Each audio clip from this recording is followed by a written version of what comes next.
Good afternoon, Saitlanders. How are you? Can you hear my rooster crowing in the background? He has always crowed, but his new thing is he calls me to feed them. Really, I'm telling you, it's unbelievable, but it's it's a fact. You can't believe it. Animals. Anyway, guys, today is Friday, the 23rd of December, and I wanted to address a story from about 6 weeks ago, which has kind of become relevant again. As you know, there is apparently a very serious likelihood. I see one specialist put it at 70% of us going as a country into stage 8 load shedding.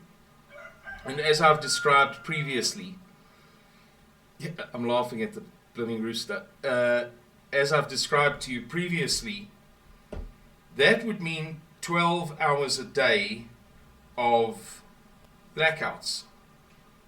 How do I put this thing? There we go. Okay. 12 hours a day of blackouts. How it works is they work on a 96-hour cycle. That is to say, Eskom. 96 hours is 4 days. And so if we're in stage 1, that would be 6 hours, so 1 times 6 divided by 4. I don't know where the 6 comes from, but for your benefit, you can work it out very easily every time. So if you had stage 1 load shedding, which is to say that stage 1 times 6 is 6 divided by 4 days, so over 96 hours, would be 1.5 hours of load shedding a day on average. On average. So it's perfectly possible that on one day you have 1 hour load shedding and on another day 2. 1 and 2 being 3, the average being 1.5. Right, they met their average, the specification. Same with stage 8. Over 96 hours, which is 4 days, you would have 8 times 6 hours, which is 48 hours, divided by 4 days is 12 hours of blackout per day. And in 2 conversations over the past few days, perhaps 3, when the subject of this awful threat has come up, I've reminded people that there's another fairly immediate threat, and I'm going to elaborate on it quickly. It's about the fiscus. It's about South Africa's finances. It is about, I believe that it was KW, what is his name? KW Miller, the American guy, who has been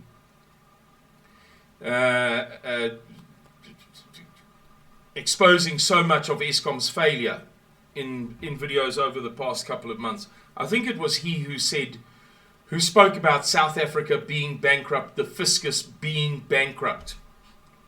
I don't know. What I know is this, that on the 11th of November, News 24, in the persons of Stembile Qele and Loni Prinsloo, reported that Trevor Manuel said, loans for permanent SRD grant and upping public wages will be South Africa's complete undoing.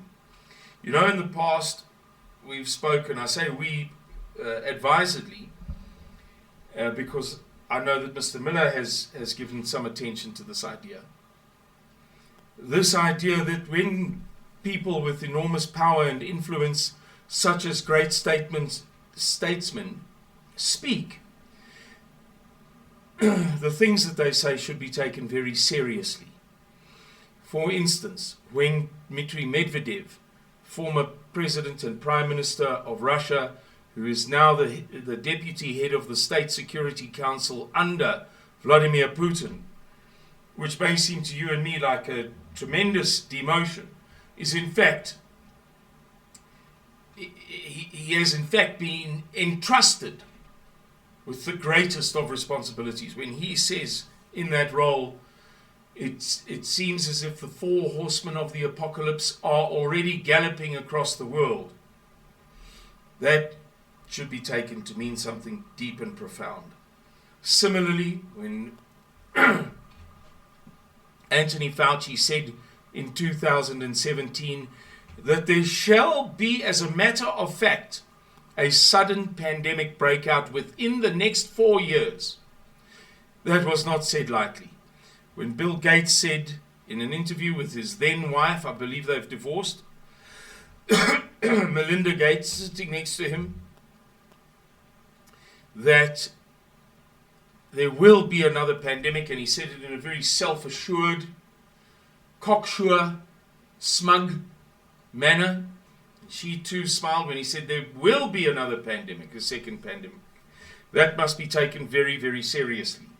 And likewise, when a guy like Trevor Manuel, who is part of the innermost core of the ANC, says that the permanent SRD grant, the loans fall, in other words, the government borrowing money in order to be able to afford the permanent SRD grant, and an increase in public wages will be South Africa's complete undoing. We should know that the man is not speaking idly. By contrast, of course, if Cyril Ramaphosa says we're going to build a world-class, what did he call it, intelligent city, well, we know that that's just rubbish. And when Jacob Zuma says I committed no crime, you know that that's meaningless. But when these guys make these statements of somehow ominous portent, we should take them seriously. Former Finance Minister Trevor Manuel warned the government against introducing permanent stipends for the poor without coming up with a sustainable source of revenue. He said the nation's shrinking tax base can no longer bear all of the costs of an unaffordable state wage bill and extended welfare benefits. He said borrowing from the World Bank and capital markets to finance these will be government's complete undoing, and it'll fuel more and more populism. And the rest of the article is really just a regurgitation of everything he said.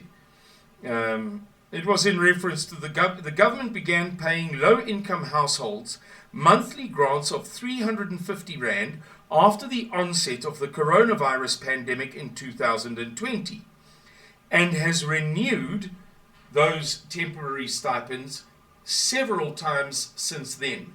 Last month, which would have been October month, the grants were extended until the end of March 2024, and you and I both know that they're never going to be able to retract those grants.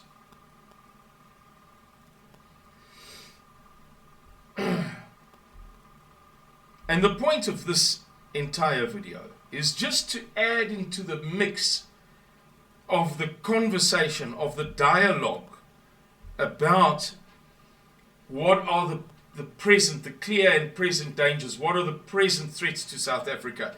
Yes, of course, it is probably first and foremost the Eskom threat. Because if we go to 12 hours a day of blackouts on stage 8, as that one insider, Lungile Mashele, said in an interview, his contacts in Eskom have assured him that it shall be the case.